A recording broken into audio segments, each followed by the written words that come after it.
네, 오늘은 이 순서대로 갈 거예요. 처음에 이제 판다스로 타임 시리즈 데이터를 처리하는 거를 전반부에 할 거고요. 그 다음에 이제 처리를 할 수 있으면 그 데이터를 분석할 수 있어야 되는데 시계열 데이터의 특성에 대해서 좀 공부해보고, 그리고 그 여러 가지 모델들이 있습니다. 오늘 뭐 ETS 모델, SMA, WMA, SES 모델 정도 이제 개념과 뭐 실습을 해보고 끝에 이제 아리마 모델을 함으로써 끝낼 거예요.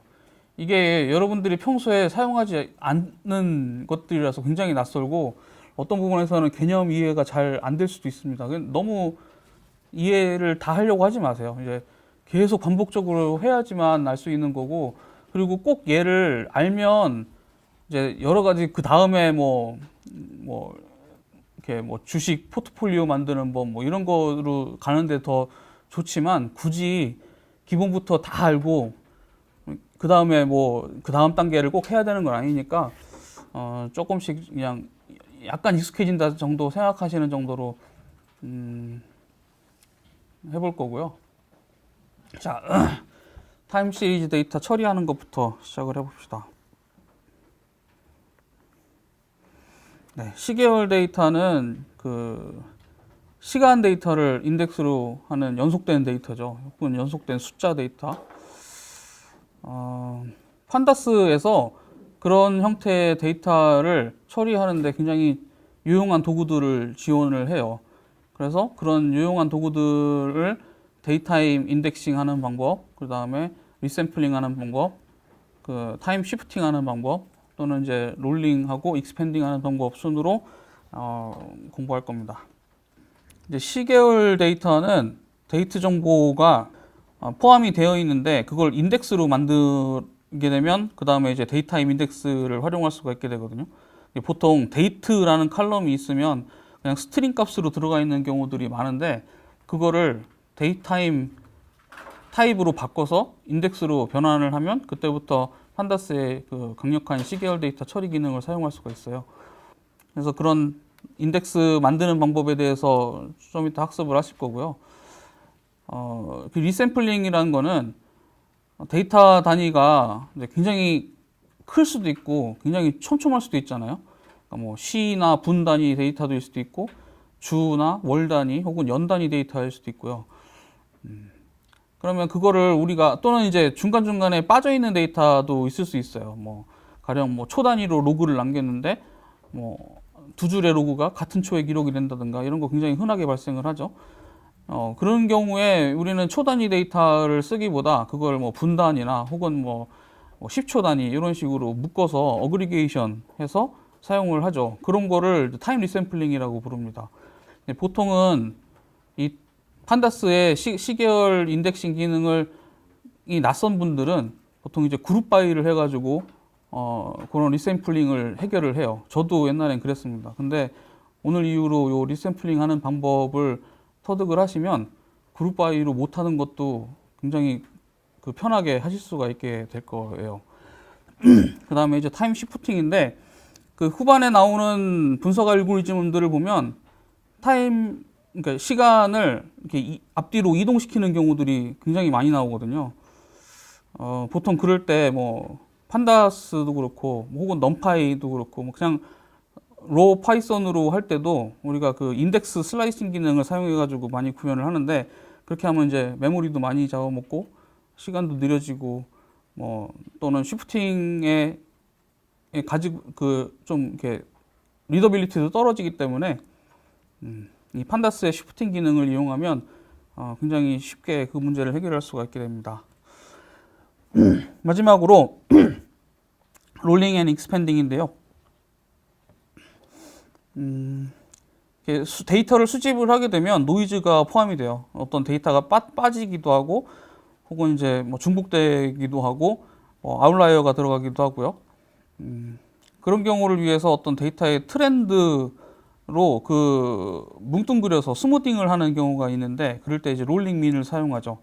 무빙 에버리지라고도 부르는데, 어떤 윈도우 사이즈를 정하고 그 윈도우 사이즈만큼의 데이터에 대해서 평균을 구하는 겁니다. 그게 이제 롤링 개념이고, 익스펜딩도 비슷한데 대신에 익스펜딩은 그 윈도우가 슬라이딩 되지 않고요. 시점이 한 시점으로 고정된 상태에서 윈도우가 그 스팬 그 사이즈만큼 더 늘어나기만 하는 거예요. 그러니까 시점 0에서 시점이 고정된 채로 계속 늘어나는 채로 윈도우가 늘어나는 채로 계산이 되는 거죠. 여기까지 하시면 우리는 이제 이런 볼린저 밴드를 그릴 수가 있게 돼요. 뭐 설문조사를 결과를 보니까 여러분 대부분 판다스도 이용해 보셨고 그 비주얼라이제이션 해 보신 분들도 꽤 많기 때문에 요거는 퀴즈로 드리겠습니다. 여기까지 일단 예제를 가지고 진행을 해볼게요. 자, 패키지 임포트부터 할게요. 넘파이는 보통 mp라고 알리어싱을 해서 임포팅을 하죠. 판다스는 pd라고 많이 씁니다. 마지막으로 비주얼라이제이션 할 때 웹플롯 lib에 파이플롯을 plt라는 이름으로 이렇게 임포트를 할게요. 뭔가 에러가 났는데 n자가 빠졌네요. 네.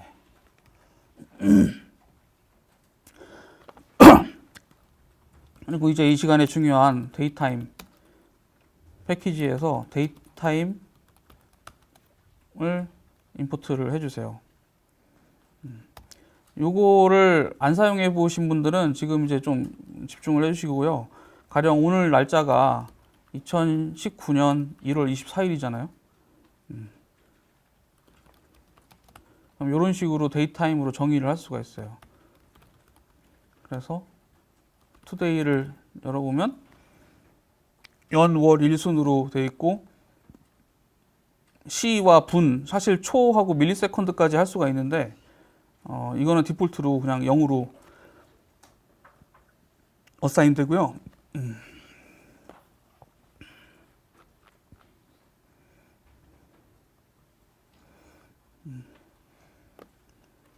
만약에 이제 디폴트를 사용 안 하고 직접 지정을 하시려면 그냥 마저 쳐주시면 됩니다. 지금이 13시 39분인데 이런 식으로 시분까지 입력을 해주시면 그러면 이제 시분도 입력이 되죠. 이렇게 확인을 하실 수가 있고 이 데이타임 오브젝트는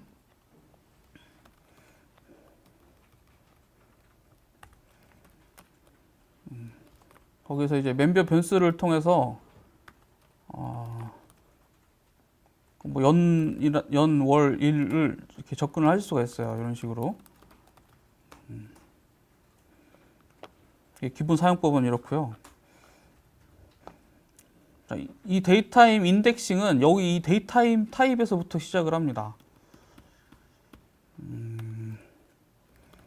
가령 1월 23일 어제 날짜하고 데이타임 오늘 날짜하고 두 개가 리스트로 있다면요. 이거를 데이츠라고 저장을 해줄게요. 그러면 데이츠는 그냥 저 데이타임에 두 개 들어있는 배열이잖아요. 얘를 인덱스로 변환을 하려면 이 판다스의 데이타임 인덱스라는 걸 사용해서 그냥 리스트 값을 넘겨주면 데이타임 인덱스가 돼요.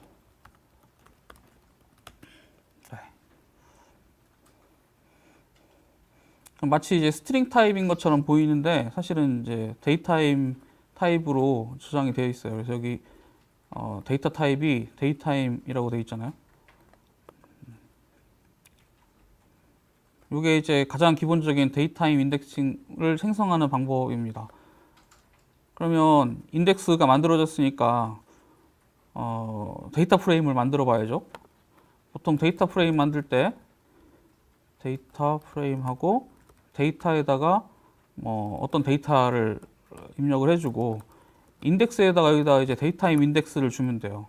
위에서 생성한 데이타임 인덱스, 그다음에 뭐 컬럼 이름. 근데 여기서 지금 컬럼 이름과 데이터가 정리가 안 됐잖아요. 그러니까 그냥 랜덤하게 만들겠습니다. 2x2 랜덤 데이터 만들고요. 그다음에 컬럼 수도 2x2였으니까 컬럼 A, 컬럼 B 이렇게 해서 데이터 프레임 만들어주면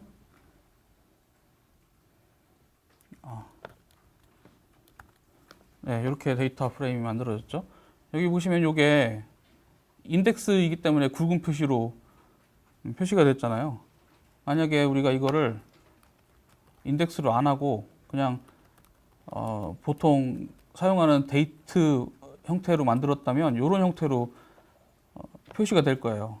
별도의 인덱스가 뉴머릭 데이터로 디폴트로 어사인 되고 스트링 타입으로 오브젝트 타입으로 요 데이타임이 저장이 되죠.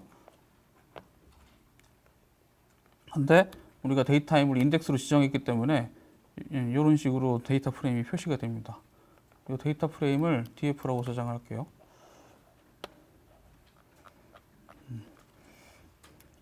이 df의 인덱스 확인하는 방법은 이렇게 하시면 되죠. 그러면 이 인덱스에 대해서 맥스 값 하면 오늘이죠.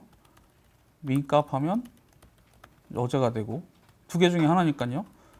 그다음에 뭐 많이 사용하는 것도 이 argmax라고 맥스 값에 인덱스를 가져오죠. 근데 인덱스 여기서 인덱스는 시리얼의 인덱스이기 때문에 시리즈의 인덱스이기 때문에 0, 1로 표시가 됩니다. 우리가 보통 이걸 보여드리는 이유는 일상적으로 그 시리즈나 데이터 프레임에 사용할 수 있는 대부분의 함수들을 다 인덱스에다가 적용을 해가지고 이렇게 쓰실 수 있다는 걸 보여드리기 위해서 한 거고요. 자, 이제 우리는 이제 데이터타임 인덱스를 만드는 법을 알게 됐어요. 제공해드린 데이터 중에 애플 스탁 CSV를 읽어올게요. 이게 제가 어제 다운받은 건데 CSV 읽을 때는 보통 이렇게 읽죠. read CSV 해서 애플 언더바 스탁.csv 이렇게 읽으시면 돼요.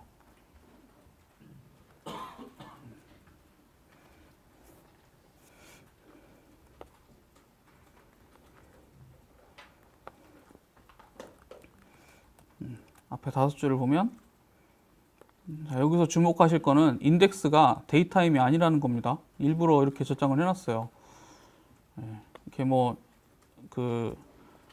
하죠? 이렇게 그러니까 하이, 로우, 시가, 종가 그리고 거래량과 어저스티드 클로우즈드까지 이렇게 컬럼으로 있는데 데이트가 그냥 일반 데이터 컬럼처럼 되어 있습니다.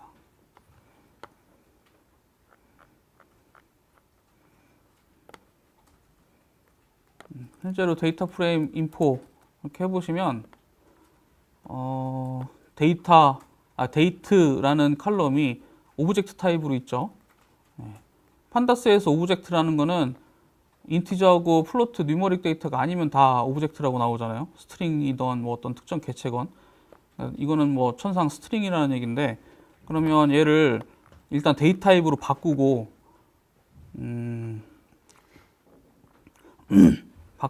그 다음에 이제 인덱스로 지정을 해주면 되겠습니다.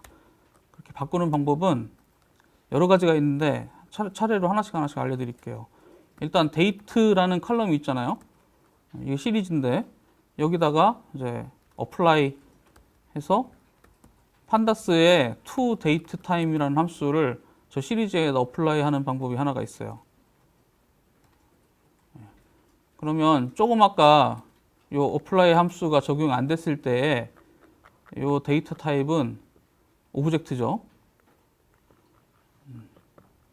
근데 요 시리즈에다가 apply를 적용을 해서 데이터 타임을 실행을 했더니 시리즈의 데이터 타입이 데이트 타임으로 바뀌었습니다.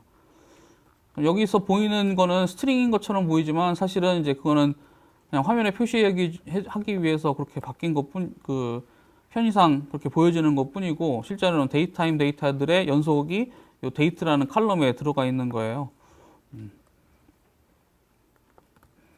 그럼 이제 다시 데이트 컬럼에다가 이런 식으로 덮어 써주면 데이트는 이제는 이제 데이트 타임이 됐죠. 그럼 이제 간단합니다. set index에서 방금 데이트타임으로 변환한 데이트 칼럼을 인덱스로 해주면 돼요. 대신에 이렇게 실행을 하면 원본 df는 여전히 데이트가 칼럼으로 남아 있고 여기서 리턴된 게 이제 데이트를 인덱스로 갖는 요 데이터 프레임이 되잖아요. 그러니까 인플레이스 true로 해서 df 자체의 인덱스를 데이트 칼럼으로 바꾸고 다시 헤드를 살펴보면 네, 이런 식으로 데이트 칼럼 인덱스로 바뀌어 있는 걸 확인할 수가 있죠.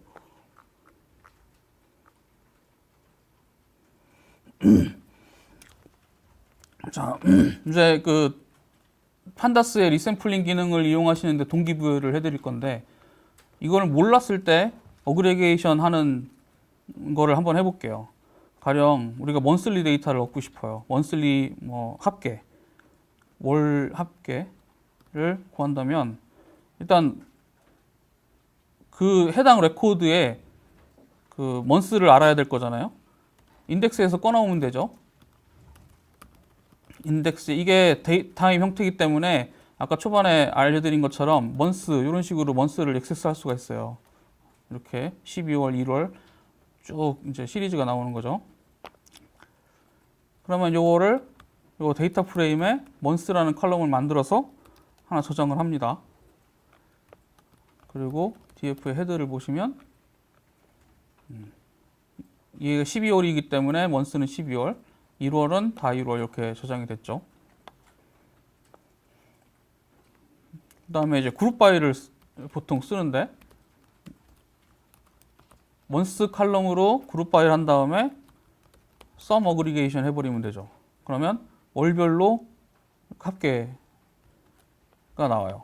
1월 합계, 2월 합계, 3월 합계, 12월 합계까지.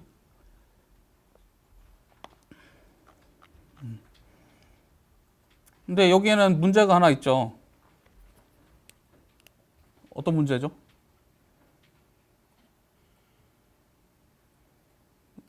저하고 잠깐 늦음이 와주셨던 분 다시 외면하시는데 네, 제가 알려드릴게요.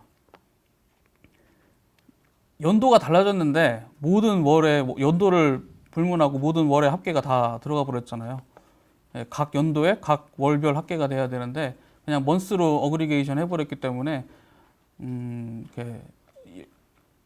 2009년과 2010년 혹은 그 이후에 12월 달이 다 섞여가지고 여기에 이제 한꺼번에 어그리게이션 돼버렸죠.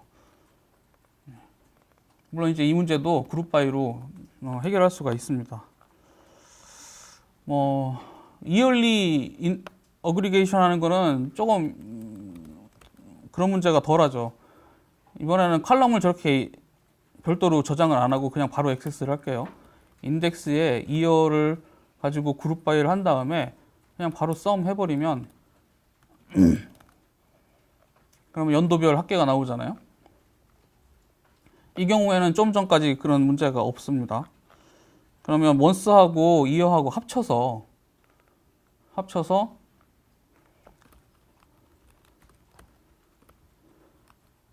인덱스 이어와 먼스 칼럼 혹은 얘도 먼스 칼럼 굳이 쓰실 필요 없어요. 그냥 인덱스에 먼스 이렇게 배열로 만들어서 멀티 인덱스를 준 다음에 여기 어그리게이션해서 썸 하면 그러면 이렇게 멀티 인덱스로 9년 12월의 합계, 10년 1월 각 월별 합계가 나오고 연도별로 또 다른 월별 합계가 나오죠. 근데 이렇게 하면 이제 물론 이제 문제를 이런 식으로 해결을 할 수 있지만 이제 그다지 이제 쉬운 방법은 또 아니에요. 이게 뭐 여기서 이제 멀티 인덱스를 다루는 걸 또 해야 되고 이런저런 부수적인 일들이 많이 일어납니다. 그래서 이제 판다스에서는 리샘플이라는 걸 만들고 이제 편리하게 사용할 수 있는 방법을 제공을 해주고 있어요. 한 가지 먼저 이제 메모를 해두셔야 될 게 있는데요. 리샘플이라는 걸 이용하시려면 타임 시리즈 오프셋 스트링이라는 걸 꼭 아셔야 돼요. 타임 시리즈 오프셋 스트링. 이거는 판다스 다큐멘트에 나와 있습니다. 그래서 요거를 그냥 하실 때마다 요거 검색해가지고 보시면 돼요. 여기 이거를 참고해가지고 쓰시면 되거든요.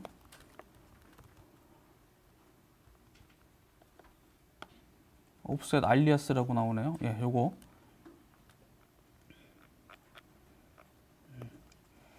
여기 있는 요것들이 리샘플링의 키가 돼요. 보면 비즈니스 데이만 샘플링 할 수 있는 것도 있고 커스텀 비즈니스 데이만, 이건 이따가 커스텀 캘린더를 만들면서 사용되는 알리아스고요.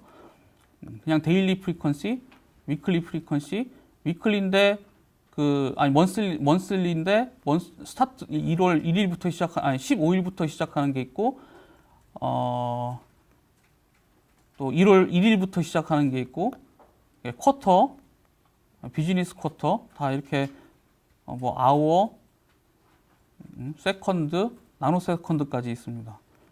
요런 알리아스 오프셋들을 이용을 해가지고 리샘플링을 해볼게요.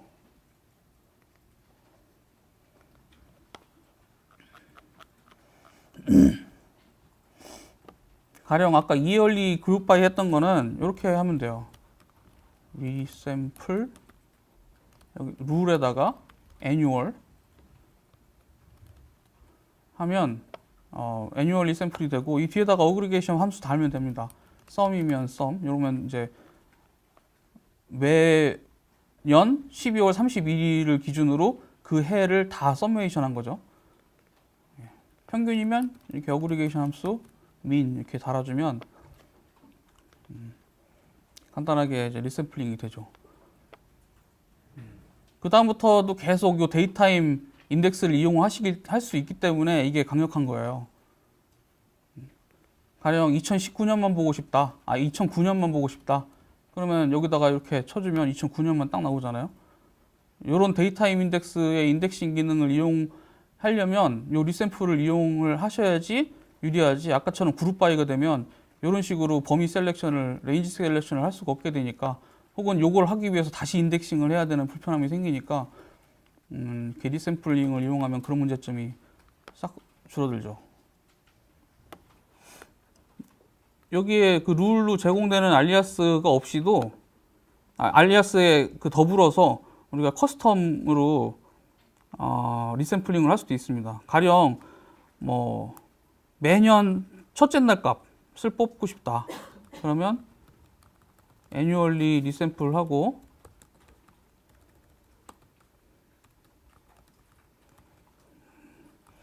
그 다음에 이제 어그리게이션 펑션을 다는 대신에 어플라이를 해주는 거죠.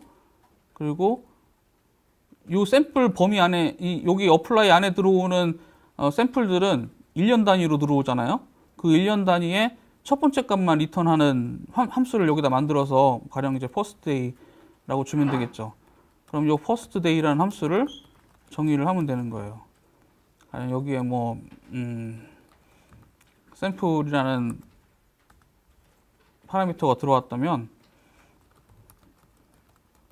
샘플의 첫 번째 값을 리턴하면 되죠. 이렇게 간단한 함수를 하나 만들어서 얘를 실행을 하면 이 연도 샘플의 제일 첫 번째 값이 요 애뉴얼리 해서 이렇게 10년, 12월 31일, 11년, 12년 이런 식으로 가져올 수 있게 됩니다. 그러면 정해져 있는 미나 맥스 그 서메이션 이런 어그리게이션 함수 이외에도 이제 다른 일들을 할 수가 있겠죠. 샘플링과 더불어서. 이따가 비주얼라이제이션은 집중적으로 또 다루긴 할 건데, 이런 샘플링을 이용하면 우리가 차트를 만들기에도 굉장히 편리해요. 마치 그 엑셀에서 사용하는 것처럼 판다스를 쓸 수 있죠.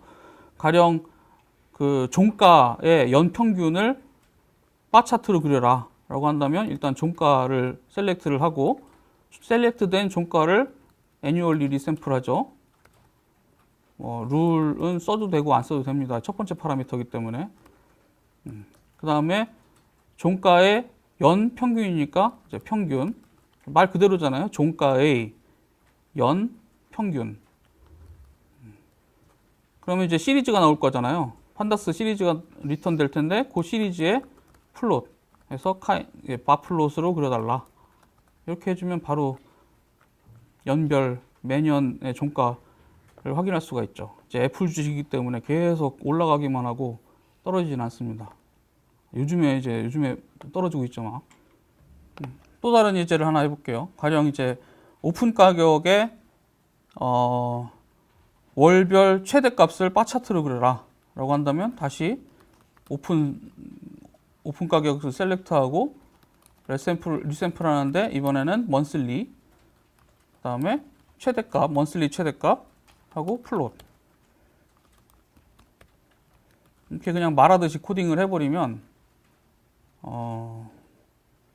차트를 한 줄에 그릴 수가 있죠.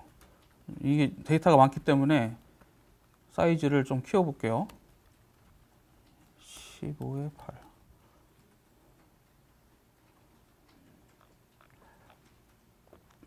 네, 역시 이제 계속 올라가는 추세인데 최근에 이제 떨어지고 있어요.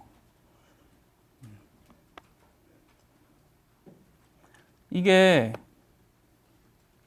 데이타임 인덱스잖아요. 범위 제한도 그냥 여기서 하면 됩니다.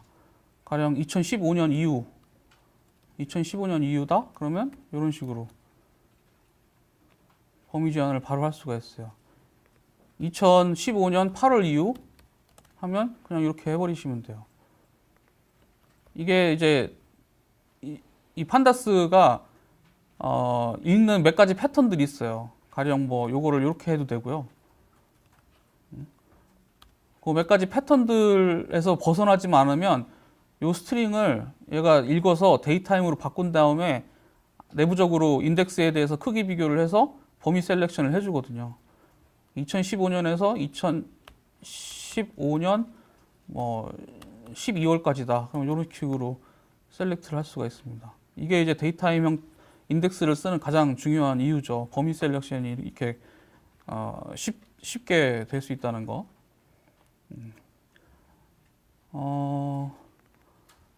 여러분들이 뭐 다른 프로그래밍 랭귀지를 사용을 해보셨다면 거의 모든 랭귀지에 데이타임이라는 객체는 있습니다. 데이타임이라는 객체가 있어서 거의 똑같은 사용 방법하고 거의 똑같은 포맷으로 쓰실 수가 있어요.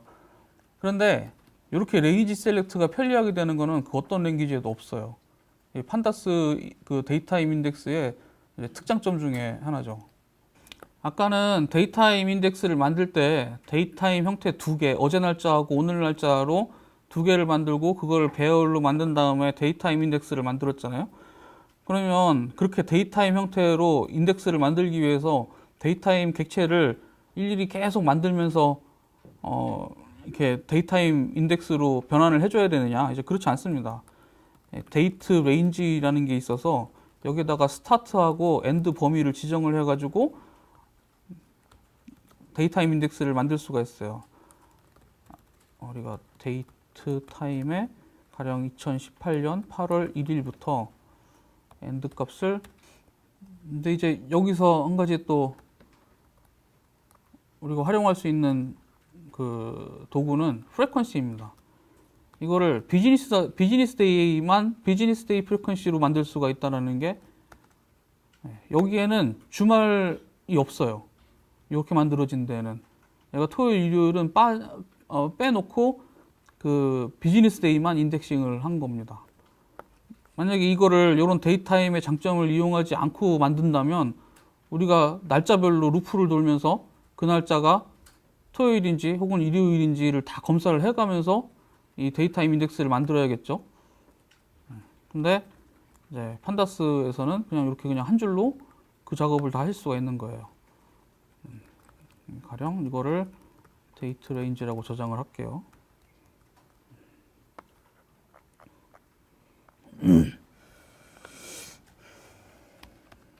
그러면 인덱스가 생겼으니까 저 인덱스를 사용하는 데이터를 만들어야죠. 데일리 데이터셋이라는 데다가 데이터 프레임을 만들어 줄게요. value라는 칼럼에다가 그냥 랜덤으로 인덱스 길이만큼 랜덤 데이터를 채워주겠습니다.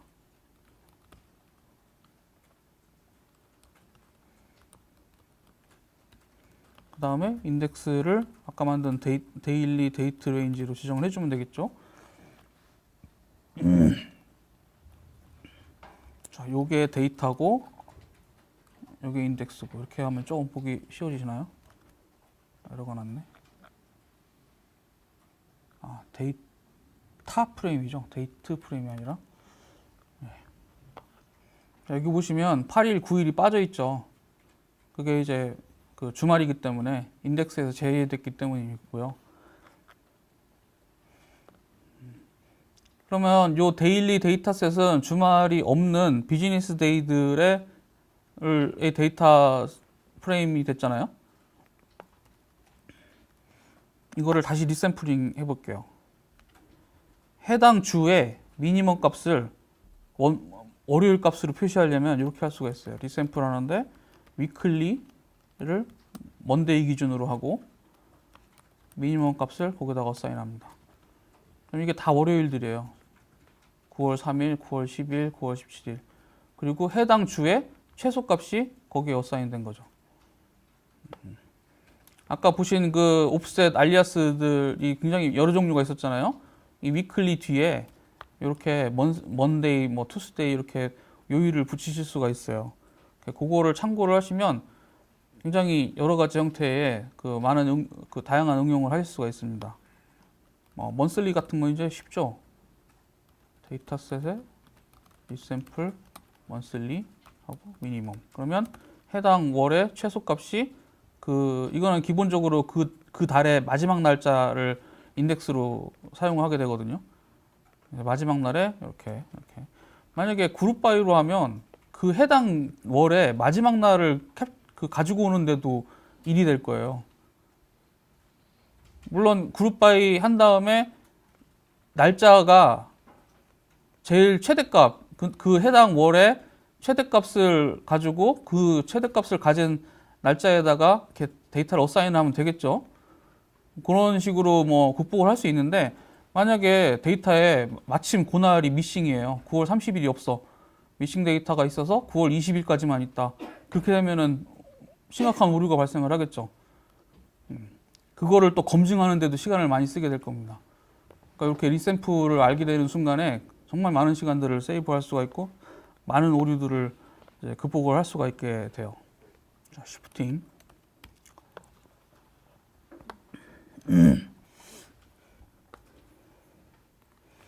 다시 애플 스톡 데이터를 읽을게요. CSV로 읽는데 이번에는 아까하고 조금 다르게 할 겁니다. CSV를 읽어서 아까는 이렇게 했잖아요. 직접 인덱스 컬럼을 지정을 해줄 수가 있어요. 이렇게 원래 데이트라는 컬럼이 컬럼 형태로 있었는데 그 컬럼을 바로 인덱스로 읽어드리면 아까 set 인덱스 해줄 필요 없이 그냥 바로 인덱스로 들어오게 됩니다. 일단 요거를 데이터 프레임이라고 저장을 해주고요. 그 다음에 df 인덱스 확인을 해보면 그냥 인덱스죠. 스트링에 여기 오브젝트 타입 데이트 타임이 아니라 오브젝트예요. 그냥 스트링 값의 인덱스니까 우리가 데이트 타임 인덱스의 가령 2009년만 가지고 와라. 네, 이런 거 이제 택도 없습니다. 그러면 이제 인덱스를 데이트 타임 형태로 바꿔주면 되잖아요. 아까는 df 인덱스에다가 apply 여기 이렇게 할 수는 없고 apply 함수로 했는데 이번엔 거꾸로 to datetime 함수에다가 인덱스 시리즈를 인자로 넣어줘서 리턴되는 인덱스 시리즈를 다시 df의 인덱스에다 엎어치겠습니다.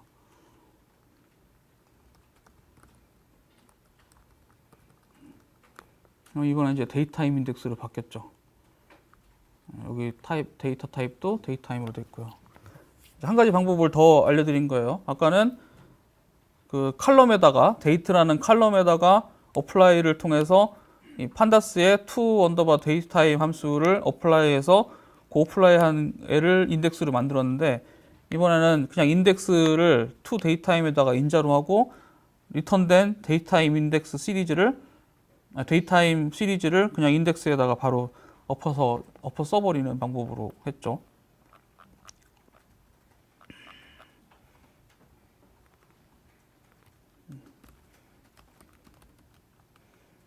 그럼 이번에 여기 있는 애는 이제 더 이상 스트링이 아니라 데이타임 타입이죠.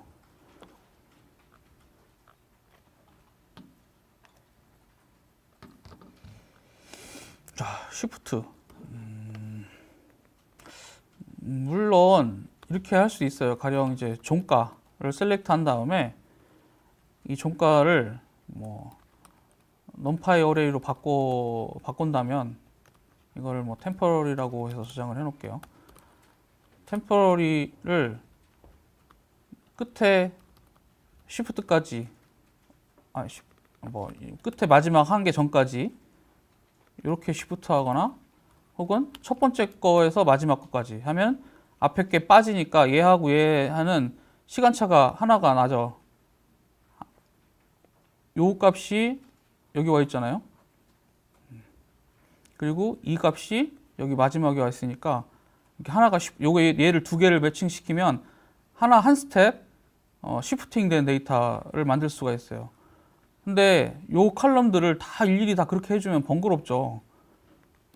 그래서 판다스에서는 그거 그냥 한 번에 해버릴 수 있는 shift라는 함수를 제공을 합니다. shift하고 shift할 스텝만큼 한 스텝만 해주면 원래 여기 있던 데이터가 뒤로 하나씩 물러났어요. 대신에 요 값이 미싱이 되죠. 그게 이제 shift의 문제예요. shift를 하면 할수록 그만큼 데이터를 잃게 돼요. 그리고 뒤로 넘어가 보면 shift 하나 하고 이제 테일 값을 보면 여기 뒤에도 원래 이게 끝에서 두 번째 데이터였는데 마지막으로 오고 마지막 데이터는 이제 없어져 버렸습니다. 그런 문제가 생기긴 하지만 이제 이거는 뭐 판다스만의 문제가 아니라 타임 시프트 하는 거에 이제 뭐 숙명이죠. 이런 식으로 시프팅을 하시면 돼요. 물론 거꾸로도 됩니다.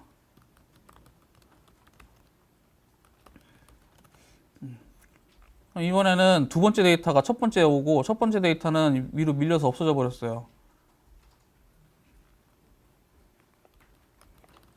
거꾸로 마이너스 원 스텝 시프팅 한 다음에 테일을 보면 끝에 데이터가 보이죠.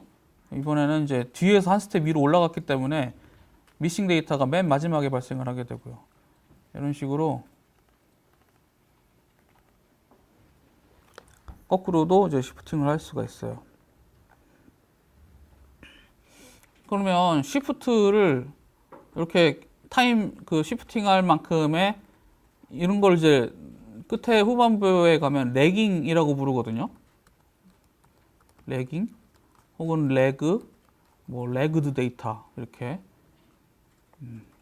한 차원 레깅했다 이렇게 얘기를 하는데 저렇게 레깅한 차원수를 줘서 시프팅하는 방법만 있는 게 아니라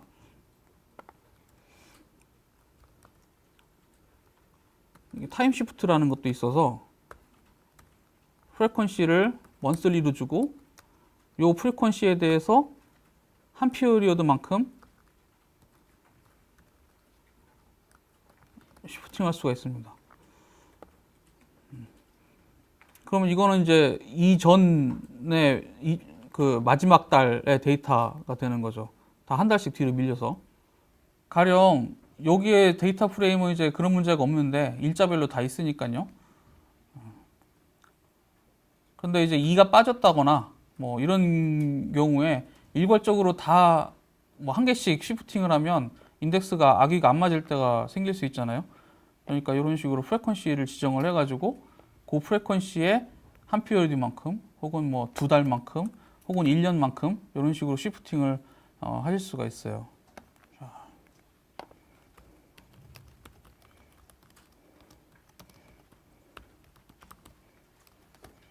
롤링 앤 익스펜딩에 대해서 보겠습니다.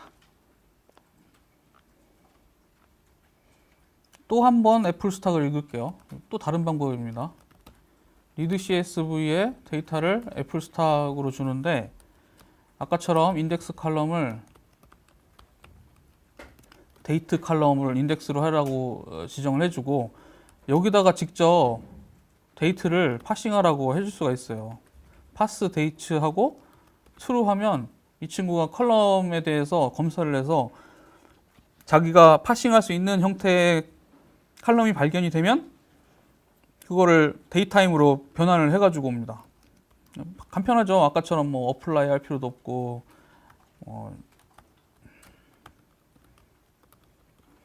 그러면 바로 이렇게 데이타임으로 됐죠.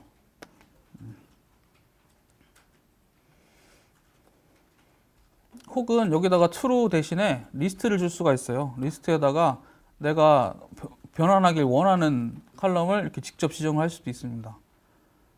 이게 왜 true라는 옵션이 있냐면 만약에 이 친구로 이렇게 true로 세팅했다가 파싱이 안 되는 칼럼이 있을 수도 있잖아요. 그죠? 그런 경우에 이제 파싱 할 수 있는 거를 직접 지정을 함으로써 에러 나는 거를 방지할 수가 있으니까 이렇게도 많이 쓰고요. 여기서는 이제 무조건 파싱이 되니까 그냥 이렇게 놔둬도 되겠죠. 그러면 파싱이 안 되는 칼럼들은 어떻게 하느냐? 이게 뭐 다 뭐 1월 1일 이런 식으로만 쓰는 게 아니라 가령 여기에 뭐 제뉴얼이 0일 이렇게 쓸 수도 있잖아요. 이거 파싱 안 되거든요. 혹은 뭐 그냥 연도를 19년만 이렇게 쓸 수도 있죠. 이것도 파싱 안 됩니다. 이런 경우에는 우리가 파싱 함수를 만들어 줘야 돼요. 그래서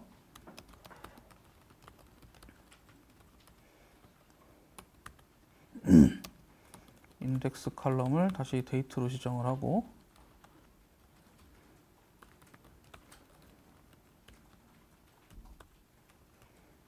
데이트 칼럼을 파싱을 할 건데 이때 사용할 파서를 지정을 해주는 거죠.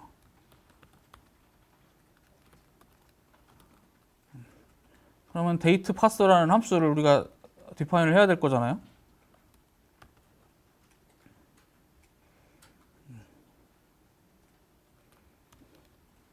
데이트 파스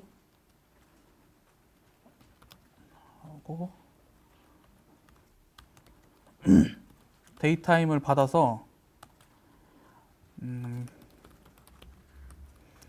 strp 타임이라는 함수가 있는데요. 스트링 파스 타임이에요. 스트링 인자로 받아가지고 우리가 지정한 포맷으로 읽어줍니다. 연도, 월, 일.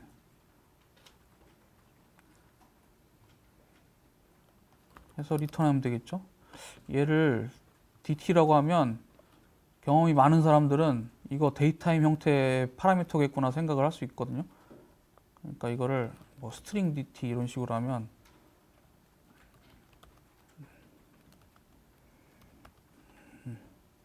실험을 해보죠.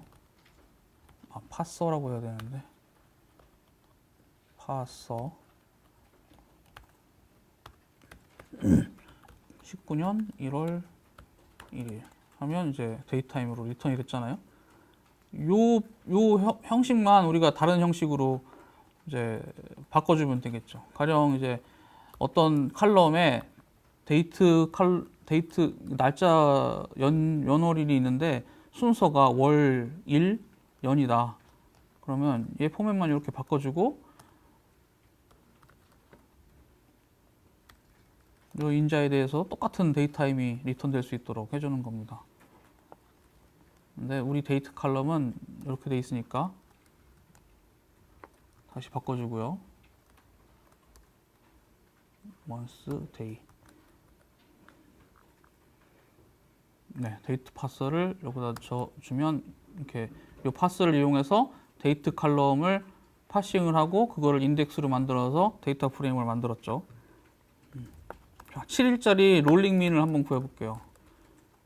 롤링이라는 함수를 사용하는데 이거를 이렇게 여기에도 피어리드가 들어옵니다. 샘플에 그러니까 7개 샘플을 윈도우를 7개짜리로 만들어 가지고 이렇게 쭉 옮겨가면서 샘플링을 하는 거예요. 각 샘플별로 7개씩 단위가 7개씩 샘플이 들어오겠죠? 그거에 대해서 롤링민을 구하려면 민 어그리게이션 해주면 돼요.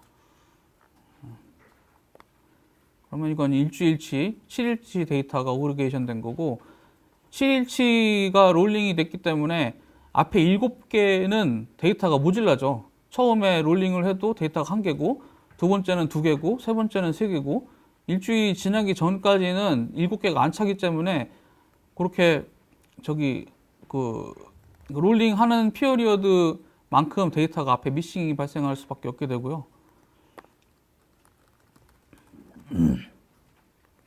이 롤링미는 뭐 아까 슬라이드에서 무빙 에버리지 어떤 트렌드를 구하기 위해서 많이 사용되는 함수인데요. 가령 주식의 오픈 가격의 트렌드를 보고 싶다. 그러면 이제 30일치로 롤링을 할게요. 윈도우 사이즈를 30으로 주고 이거의 평균을 구해서 뭐 종가로 합시다. 종가를 셀렉트 한 다음에 플롯을 그려주면 그럼 이제 이런 트렌드로 종가가 움직인다는 걸 알 수 있죠. 이거를 그냥 원래 데이터하고 같이 그려볼게요. 그러면 뒤에 파란색은 이제 원래 데이터하고 주황색은 이제 트렌드를 그려주고 있잖아요.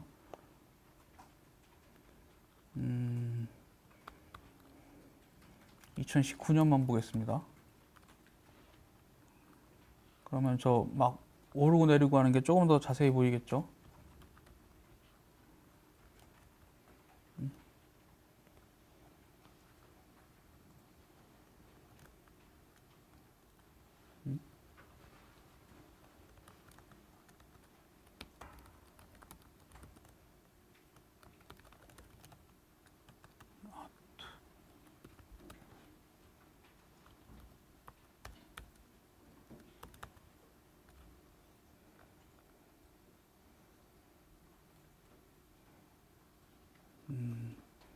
이게 30일치 롤링을 했는데 그 19년 아직 날짜가 며칠 없어갖고 에러가 나는 것 같아요.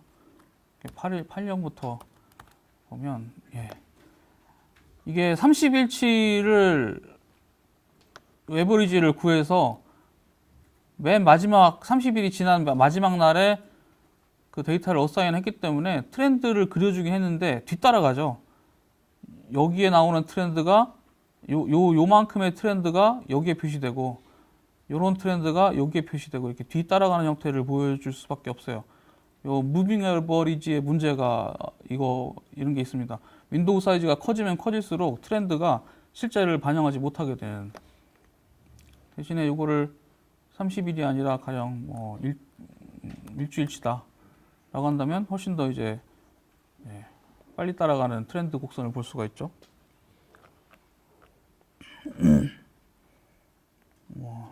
다른 예시로 종가인데 30일의 평균 종가 칼럼을 하나 만들어 주는 거예요. 클로즈에 대해서 30일 롤링을 하고 이거에서 민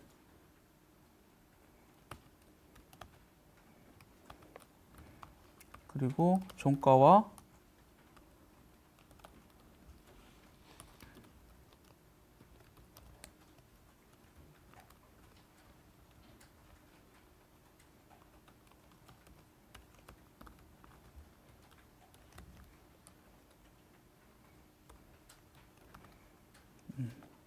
어그리게이션한 30일치 평균을 한꺼번에 그리면 뭐 이런 식으로 나오죠. 이따가 볼린저 밴드 그릴 때 이런 형태로 참고하시면 될 거예요.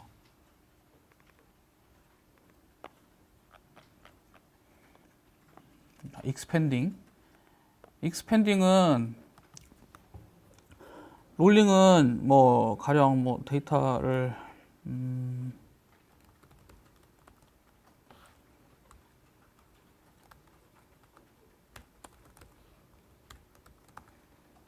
이런 배열이 있다면 이걸 윈도우 사이즈 2로 해서 롤링을 하면 첫 번째 롤링 경과는 요 2개에 대한 거고 두 번째 롤링 결과는 요 2개고 세 번째는 요 2개고 이런 식으로 윈도우가 한 칸씩 한 칸씩 윈도우 사이즈만큼 올라가면서 어그리게이션을 하게 되는 거거든요. 이렇게 이런 순서로. 근데 익스펜딩은 시점을 고정을 합니다. 요 앞에다가 고정을 해놓고 여기서부터 그 피어리어드만큼 늘려가면서 처음에는 요거 하나, 그 다음에 요 두 개, 그 다음에 요 세 개, 그 다음에 요 네 개, 이런 식으로 익스펜딩 되는 거를 익스펜드라고 해요. 잘 쓰이지는 않는데, 적어도 저희 예제에서는 쓰이지는 않는데 이런 기능도 있다라는 걸 알아두시면 좋을 것 같아요. 익스펜딩 해주고 미니멈 피어리어드를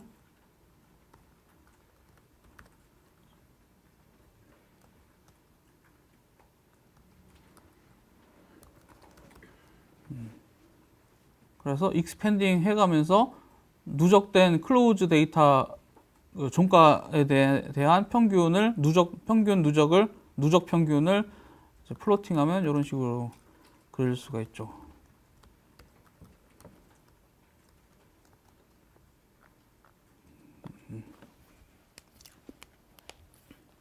누적 평균이기 때문에 계속 늘어나기만 합니다. 애플 스탁 프라이즈 가지고 볼린저 밴드를 그려볼게요. 다 뭐 이런 형태로 하시면 돼요. 근데 볼린저 밴드라는 거는 뭐 주식을 하시는 분들은 저보다 더 잘 아시겠지만 20일치 무빙 에버리지, 그러니까 20일 단위의 평균 트렌드 값과 종가에 이제 다 종가를 기준으로 하는데 클로우즈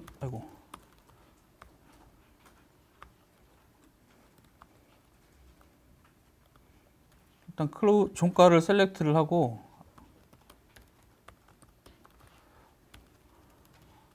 요 종가에 대한 20일치 롤링민을 하나 구하고요. 그 다음에 종가에 대해서 위로 아래로 투 스탠다드 데비에이션을 함께 그려주면 돼요. 그러니까 요거에 대해서 스탠다드 데비에이션을 구해서 곱하기 2해서 위로 더해주고 곱하기 마이너스 2해서 아래로 더해주고 그 다음에 20일치 무빙 에버리지 구하시면 되죠. 얘를 한 데이터 프레임에다가 그러니까 가령 뭐 이렇게 해주시면 되겠지. 클로우즈 가인데 종가인데 20일치 데이 20일 평균 여기 하나 구해주고요. 뭐 클로우즈의 롤링 뭐 어떻게 이렇게 시작을 하겠죠. 또 하나는 뭐 투 스탠다드 데비에이션 위에 있는 거를 어퍼라고 저장을 한다면 어퍼라는 칼럼을 하나 만들어서 이것도 역시 저 롤링민에다가 위에서 구한 롤링민 데이터에 더하기 투 스탠다드 데비에이션 이걸 이제 클로즈 가이드에서 구해야겠죠. 거의 똑같은 계산을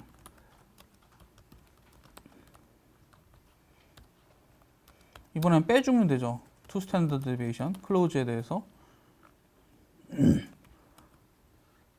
그렇게 한 다음에 데이터 프레임에서 종가와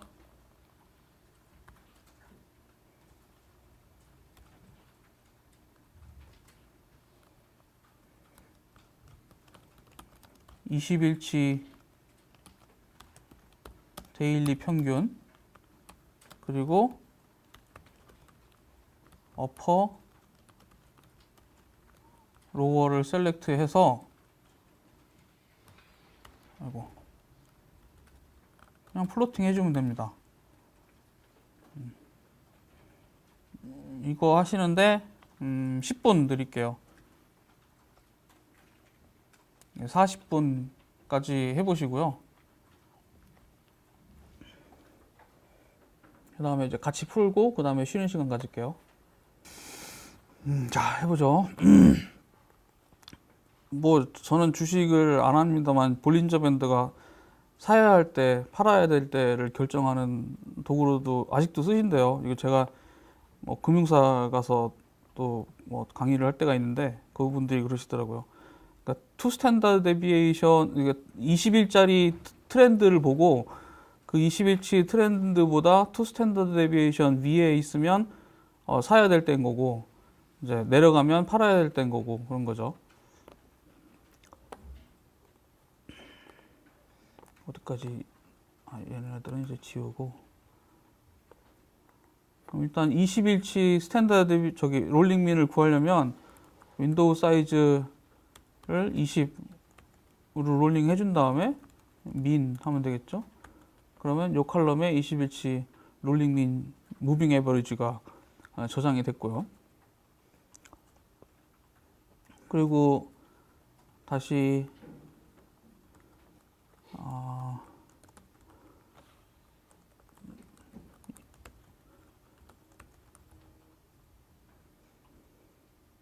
이번에는 이제 에버리지 민이 아니라 민 값이 아니라 스탠다드 데비에이션을 구해서 요거에 곱하기 2 한 것만큼 무빙 에버리지에 더 위로 더해주면 어퍼가 되겠고,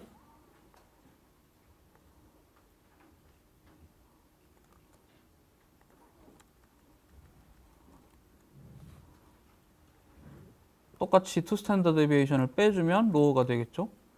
그리고 나머지는 그냥 플롯하면 됩니다.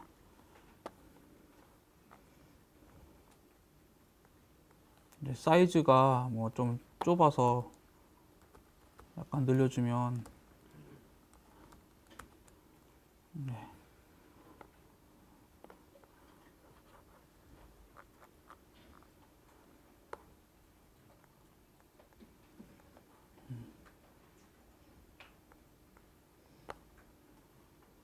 제일 최근 것만 보고 싶다면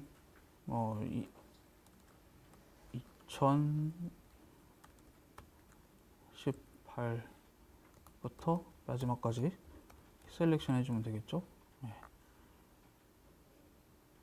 그래서 여기 레전드가 붙어 있는 것처럼 원래 종가는 파란색으로 표시가 됐는데 20일치 무빙 에버리지는 노란색 트렌드를 그리고 있고, 그 트렌드에 대해서 투 스탠다드 데비에이션 위에 있는 게 녹색 선이고 투 스탠다드 데비에이션 아래에 있는 게 이제 빨간색 선입니다.